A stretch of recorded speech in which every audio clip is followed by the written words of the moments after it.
Խնդրեք ներկայացնեք, որ փուլում ենք այս գործով։ Չափածույցների հետազոտման փուլում ենք,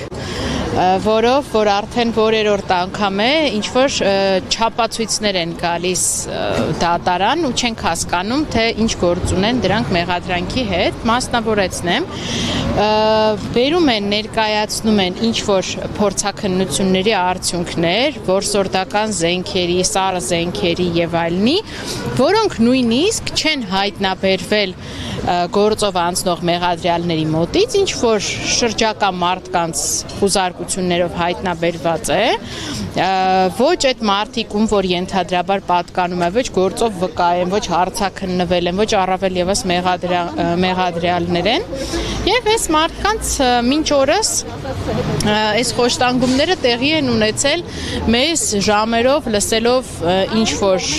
փորձաքննություններ, որ հայտնի չի ումն են, ինչ են ապացուցում եւ առհասարակ ինչ կապ ունեն այս գործի հետ։ Հիմա հերթական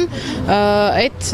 չափածույցի հետազոտման նիստին ենք եկել, որի ընթացքում, եթե հիշողությունս չի դավաճանում, նաեւ պարոն Իգոր Սարգսյանի խափանման միջոցի տնային կալանքի խափանման միջոցի հարցը պետք է քննարկվեր։ Սրբազանին բերել դատարան։ Տեղեկություն չունեմ, չգիտեմ, կարող է անկազմակերպ աշխատանք է, կարող է այլ պատճառներ են, ամեն դեպքում քիչ առաջ էլ Սրբազանը զանգահարեց, ասաց, որ ժամը 2-ից սպասում էր, որ պրոբացիայի ծառայությունը, ոստիկանությունը ճիշտ կմոտենա, բայց չեն եկել։ Տիկին Սողոյան, հայտարարել էիք ՄԱԿ-ի հակահաբեկչական այդ զեկույցի մասին, ավելի մի փոքր հանրամատչելի խնդրում եմ բացատրենք, սա ինչ է մեր դատական իրականության պրակտիկայի մեջ, սա նոր երևույթ է նախկինում օգտագործված եւ ինչ կտա այս դատական համույթին։ Իհարկե կուզենայի առանձին, այսպես ասուլիսի կամ հանգամանալից խոսել այս հարցի մասին, որովհետև իրականում շատ մեծ ծավալի աշխատանք է արվել ու շատ ծանրակշիռ, այսպես ասած, հաղորդակցություն է սկսվել։ Ինչ ենք արել մենք ու ինչ է տեղի ունեցել։ Մենք ՄԱԿ-ը մարդու իրավունքների բարձր հանձնակատարի ներքո ունի մշտական գործող մանդատակիր մարդու իրավունքների տարբեր հարցերով զբաղվող փորձագետ բառը մի քիչ նստեմացնում է էլի իր առարկայությունը, հատուկ զեկուցողներ, ասենք, ՄԱԿ-ի մարդու իրավունքների տարբեր գծերով զեկուցողներ են։ Եվ մենք այստեղ հետաքրքիր, այսպես ասած, ատրիբուտ էինք գտել, որ այսպես ասում ենք անընդհատ քաղաքական հետապնդումներն են, բռնաճնշումներն են եւ այլն, դրանք իր հերթին, բայց մենք շեշտադրում էինք կատարել, որ նաեւ այստեղ հետաքրքիր բան կա, որ հակաահաբեկչական օրենսդրությունը շատ սխալ է կիրառվում, այսինքն կիրառվում է քաղաքական նպատակներով եւ այսպես ներկայացնելով ամբողջ զեկույցը, թե ինչից է սկսել Սրբազան պայքարի աջակիցների նկատմամբ քաղաքական հետապնդումը Կիրանցից, Տավուշ հանուն հայրենիքի շարժումից մինչև հունիսի 12-ի դեպքեր ու մինչև իրենց կալանավորում, այս քրոնոլոգիան ամեն ինչը ցույց էր տրվել ներկայացնելով եւ նաեւ այդ անմեղության կանխավարկածի խախտումները եւ եկեղեցու դեմ հարձակում, այսինքն այն, որ սա այս քաղաքական հետապնդումը մի ամբողջ համատեքստի մեծ մաս է կազմում, այդ ամեն ինչը կցելով որպես բան, հիմնական հարցադրումը ուղղել էինք հատուկ զեկուցող Բեն Սոուլին հակաահաբեկչական պայքարի գծով, քանի որ իր առաքելությամբ էլ շեշտում էր, որ չի կարելի ահաբեկչական պայքարը այսպես էժանացնել եւ պետք է պետությունները պայքարեն, որպեսզի հանկարծ այլ նպատակներով չօգտագործվի այս հակաահաբեկչական պայքարի այդ գոչուն տերմինը, էլի։ Եվ այս պարագայում մենք ուղարկել էինք իհարկե ցույց տալով այս ամբողջ կամայականությունների ընթացքը եւ ըստ ամենայնի նաեւ այդ կոմունիկացիան, քանի որ համաձայնություն ենք տվել չսահմանափակել միայն այն նրանով, ինչը որ մենք խնդրել ենք, ասել ենք, եթե անհրաժեշտ կհամարեք, եթե տեսնում եք, որ ծանրակշիռ են խախտումները, դուք մյուս զեկուցողներին եւս ներառեք։ Եվ Բեն Սոուլը ներառել է մանդատակիր 5 այլ էքսպերտների,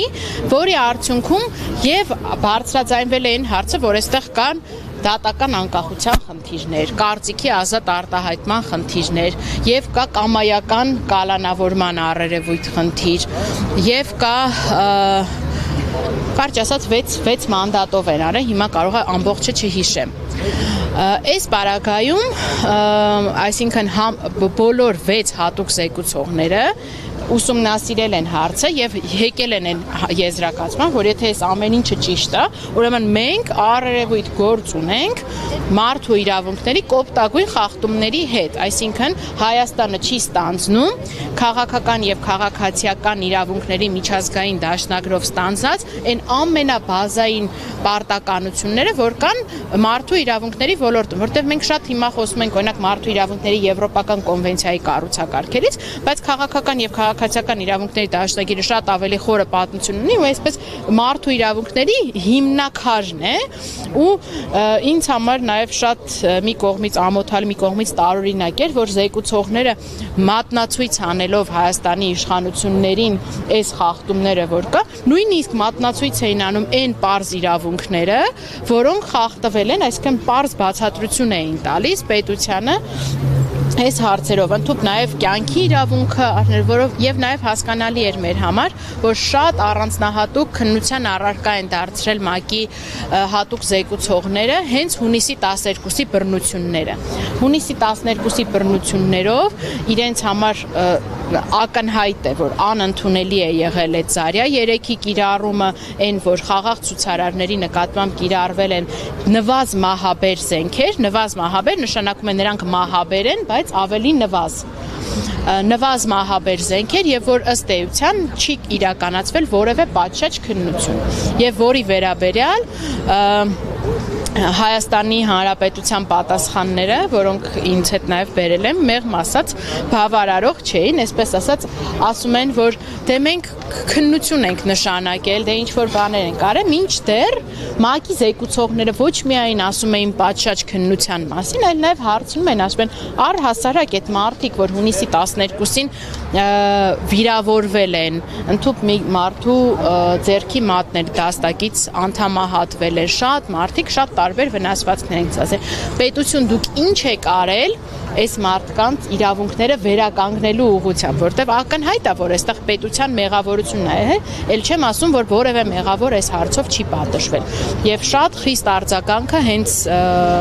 ՄԱԿ-ի զեկուցողների դրան է վերաբերվել, եւ հաջորդը ոնց որ եթե մի քիչ մարդկային լեզվով ասենք, ասում է դուք ահաբեկչություն եք արել, ձեր զոհերին եք ասում ահաբեկիչ։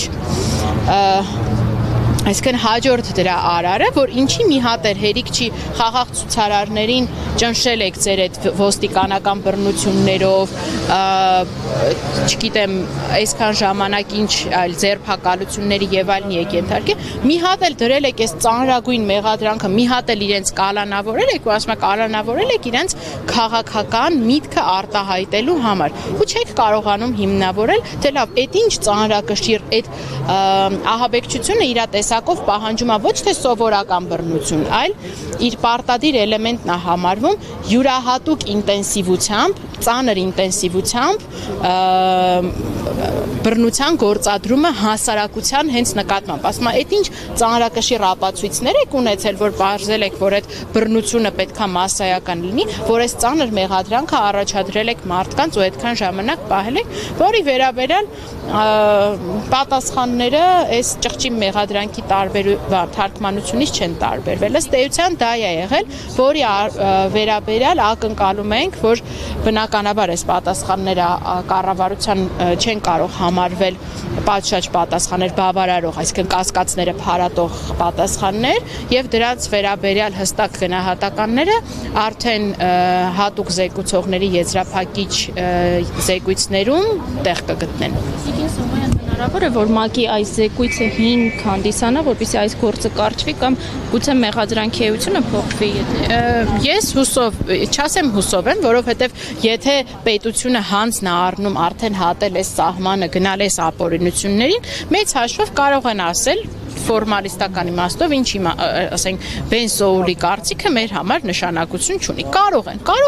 բայց դե ինչ հետևանք ունենալու պետք է գնահատեն։ Արդյոք արժի են ռեպուտացիոն վնասը, որ Հայաստանը կրելու է միջազգային հարաբերություններում, այն հետապնդմամբ ակնկալվող արդյունքը, որ այս իշխանությունները ունեն։ Հետևաբար, այո, իրավաբանորեն այս կարծիքը շատ ծանրակշիռ կարծիք է եւ պետք է իմ խորին համոզմամբ հենց այս պահից էլ սթափության